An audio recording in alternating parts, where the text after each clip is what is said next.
Welcome to the Sound on Sound People and Music Industry podcast channel. In this episode, Paul Mack talks to Richard Weir, who runs specialist audio industry recruitment agency Interfacio. We'll be finding out about the different career opportunities that are available in the audio industry and how you can take advantage of them. Thanks very much, Richard. Could you introduce yourself and your company?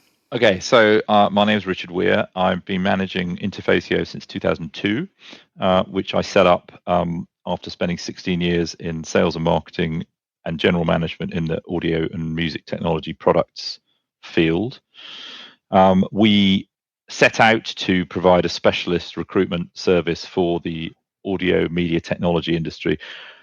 Our focus is still mainly audio, but we've sort of branched out organically and naturally, and we do quite a bit of work in lighting, in some music technology fields, but also in broadcast.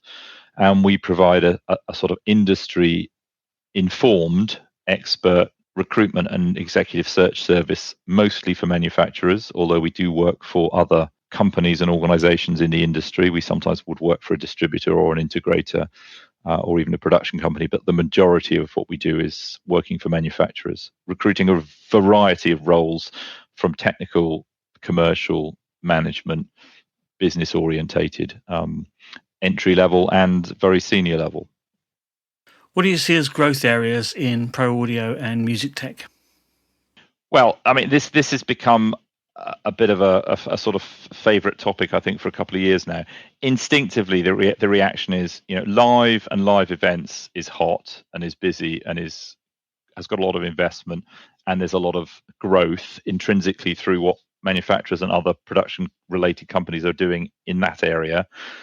But the other areas that are hugely growing and successful, profitable, and getting a lot of investment are integrated AV, commercial AV, hospitality, probably, whereby and across retail, where there's a lot of up-speccing of the audio visual experience from a consumer point of view. So whether it's in hotels, whether it's in shopping malls, whether it's in offices, there's just such a lot of advanced technology now going in that relates to audio, video, and control. So those are what we see as the busy areas of the industry. The less busy areas of the industry are what traditionally would have been thought of as the center ground of pro audio and music tech, which is music production and recording, which is of course still going on, but a lot of it's seems to have been commoditized either at a service level or a product level, so that from the economics and the sort of the business ecosystem, there's less of it going around. So from a recruiting point of view, there's not as much activity there as there is on those other categories we talked about at the beginning. What do you look for in job candidates? So what makes it easiest for you to sell people into the jobs in this industry? Yeah, it's a very good question. And of course, there's a few different angles in terms of an answer. I mean, one which is super obvious, but probably is worth saying, is I look for people's ability to write. It's amazing how many people can't write well. And I say of myself, and I think this is still true, the single skill that I learned at school that's been of most value to me in my working life and career was being taught how to write. Probably above and beyond taught how to add up. Although numeracy is important, you can do a lot without being a particular specialist when it comes to numbers or maths or financials. But if you can't write well, it's going to hold you back in almost anything you do. So that's one thing. Secondly, again, it's probably a little bit trite, but it's true. Of course, you do spot and look at and take an interest in particularly what young people have done of their own volition outside of the normal school academic track. So looking like they've taken initiative to learn, do some things, have some outside interest, or getting work experience in another context. That's all of great value. But if I was talking to a room full of people and advising on CVs, and I do this, I would say the one thing to include and get right in your CV is what we would call a profile paragraph, which some people would call a summary, and some people might refer to as an objective statement, but it's not quite the same thing. What's really amazing is I reviewed probably 25 CVs yesterday for 2 internal positions that we're recruiting for here. And I commented to Nicole, my office manager, at the end, only 3 of those CV applications that came from job boards came with a cover letter. The job board presents the option, put your cover letter here. Almost everyone ticks the standard default cover letter sentence that the website generates and doesn't say anything. They don't say anything themselves. And then the other part is probably 50% of the CVs, and this is general, not just with respect to these CVs I looked at yesterday, don't include a good or any profile at all. They have name and address, and they start off with a list of jobs, or they start off with some education. There's nothing at the top that says, this is who I am, this is what I do, this is what I want to do, and this is where I'm headed. And that profile, which should be 3 or 4 lines, if it's well written, you don't really need anything else on a CV, because that's what gets the attention of the person who's reading it. Of, look, this person can write, they've got an idea about who they are, they can communicate that in a few sentences, and it's interesting to me, and they sound like they're on a mission with a vision of what they want to do. And if you can get that into a CV, that's the one thing to concentrate on. Interestingly, went straight for writing and CV presentation and that kind of thing, rather than straight for academic achievement. I did an engineering degree from a fairly good university. I went to work for a small British privately owned audio manufacturing and sales company, and I was probably the first person they'd employed that had a degree. So, I've always been relatively skeptical about the value of a degree in our industry. Of course, back then, there weren't a plethora of courses called music technology courses, which there are now. There's a lot more people going to university than there were in 1986 when I graduated. But I think the formal academic qualifications and educational training are usually trumped still in our industry by the practical experience and the passion and the enthusiasm for audio. And there's a good example there, which is that we recruit a lot of R&D engineers into audio technology companies or music technology companies. Some of them are specialists, and what I mean by that is they have a particular personal reason why audio and music tech is interesting. And they're the ones that tend to be more attractive to the employers, because frankly, the employers know that they're more likely to keep them. Because if they're just engineers doing a technical R&D role, which could be a firmware engineer or embedded engineer, they'll get more money in a more profitable industry, whether it's in, gaming or IT or automotive, than they will in music tech and audio. But if they've got something about them which says this is why they're looking to work in audio and music tech, that's a bit more compelling from an employer. So, of course, qualifications count. And perhaps I'm of a generation where I'm cynical, which is that, the value of the degree has been greatly diminished in the last 15, 20 years. So if you'd asked me 20 years ago, do I want to look at graduates for a reason? I would say yes. I still like the idea of looking at graduates, but I'm fairly skeptical about a lot of what graduates have done from a qualification or even a caliber of education point of view, because the real value is about learning how to research, analyze, communicate, write. I suppose those are the pieces that you're really looking for. I was not taught, but when I was 29 years old managing an audio business, my boss then and I talked about the fact that he'd read an article in the Sunday Times, and it said there are 3 things to look for in an employee, a good employee, and they are enthusiasm, intelligence, and stability. And we had a conversation over a coffee on a Monday morning about this article, and I've never forgotten it, because I've thought it's still true. If you can find that in someone, whether they finished their degree, whether they didn't finish their degree, whether they got 3 A stars at A levels, or they left school at 16 and went to a college to do something completely different, or didn't go or went straight into work. If they've got those 3 things, they will be immensely valuable as an employee, and they will probably contribute wherever they go.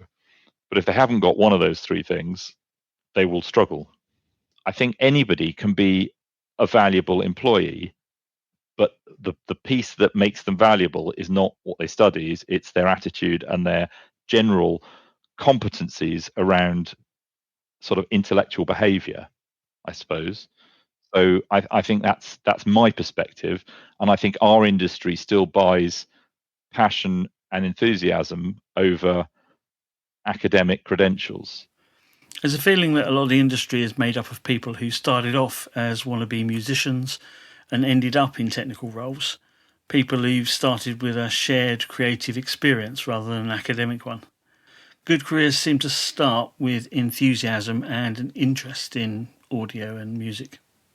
Certainly, and certainly the heart of the music and audio production business does. I mean, the interesting bit, which we might be getting onto, is that so much of those hot, busy areas now where the audio manufacturers are now investing a lot of their energy in terms of product development, in terms of marketing, isn't really anything to do with music anymore.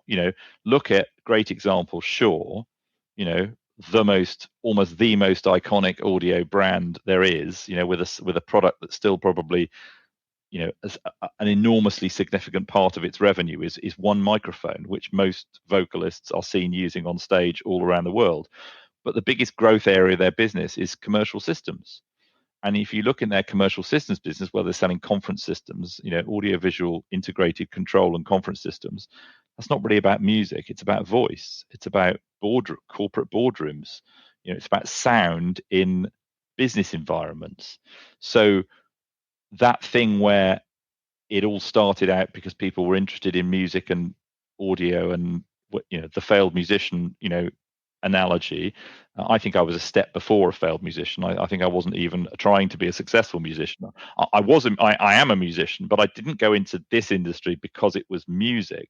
I went in because I had an interest around the technology of recording. So I suppose I was obliquely interested in it because of my musical interest, but the technology of recording combined with technology itself was the sort of the draw that took me into it. But now, you don't need to have any musical dimension to be skilled and interesting as an employee, to sell product in the areas of the business that's growing and is being hugely invested in.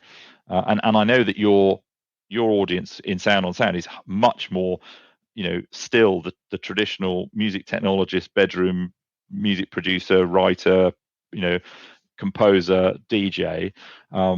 But I suppose I'm perhaps seeing it as a wider ecosystem of audio and the areas of the business where the growth is, and it's certainly those other ones we talked about before, which are less about music and audio and more about sound. There's a big range of music technology and audio production courses around. Are they helpful? Are they actually producing better candidates?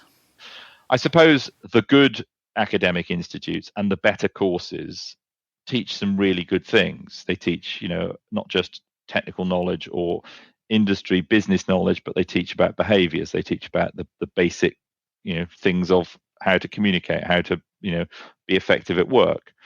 But actually, do they teach you to be a rock star? Probably not. Do they teach you to be, a fantastic, tech support person? Possibly not. Or a brilliant salesperson or a marketer? They give you an opportunity to gain knowledge in your area of sort of passion, which is music technology and production. But like I said, I think if someone has that in them already, they will gain that knowledge. I mean, I've met people on some of these courses and I've thought they're not really engaged, they're not really interested, it's not really a big passion of theirs, they're not going to come out the end of it and get an amazing job because it's not in them in the first place. I remember talking to somebody 15 or so years ago who was on one of those courses, and they lived in South Wales, and obviously they'd been put into this course because the parents wanted them to do something and they paid the fees, and they were talking to me about what can I do when I come out, and I gave them some examples and they said, yeah, I don't really want to do that because that sounds like you'd have to work quite hard.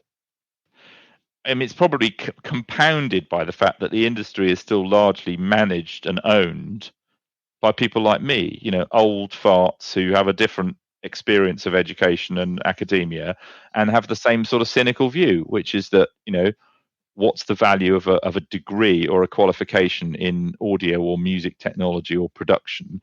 What I want is someone who's got an instinct for it, who's got the personality, the drive and the passion and the human behaviors to be interesting to me and to be successful. I'm not sure that's massively cynical. We can celebrate the fact that the industry values resourceful self-starters.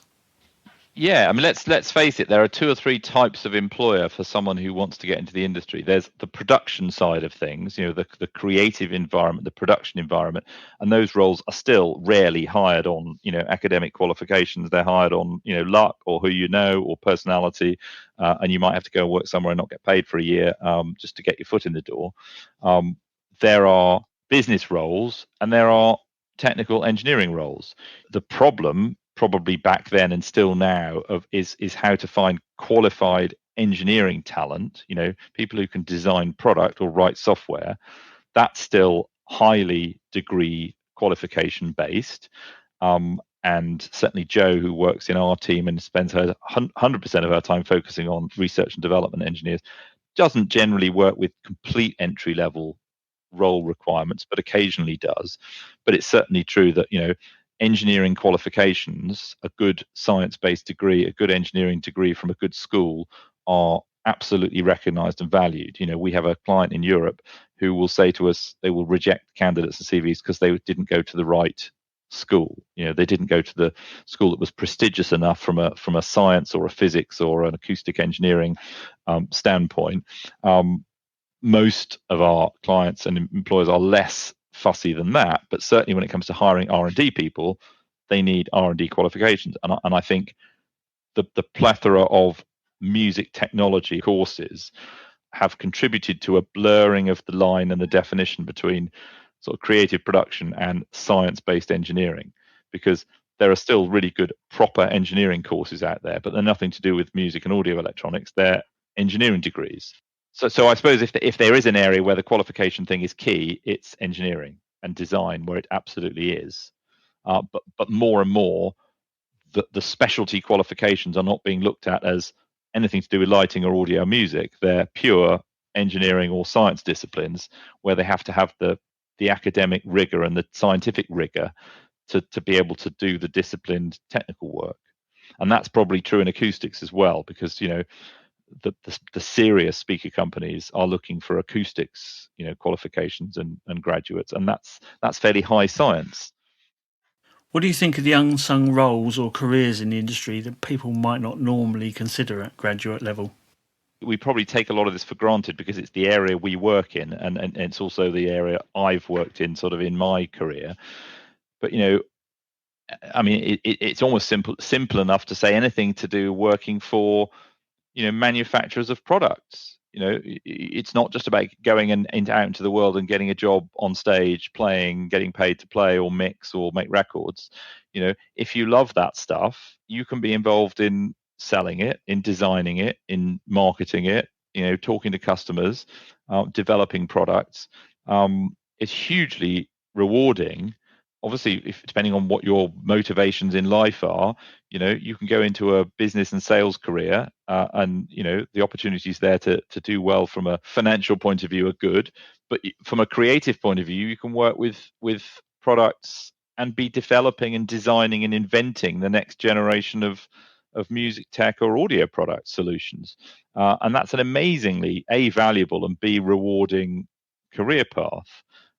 So I would say the sort of the nirvana from an unsung opportunities point of view is the product manager. Is the product manager role, which companies are always crying out for people who can effectively combine knowledge of application, how to use product, with a bit of a technical knowledge about how products are made and invented, combined with an understanding of who the customer is and how they're bought, and what the motivations are on the sales and marketing side, to how they're communicated about properly. So that's an amazingly sort of valuable and rewarding career opportunity.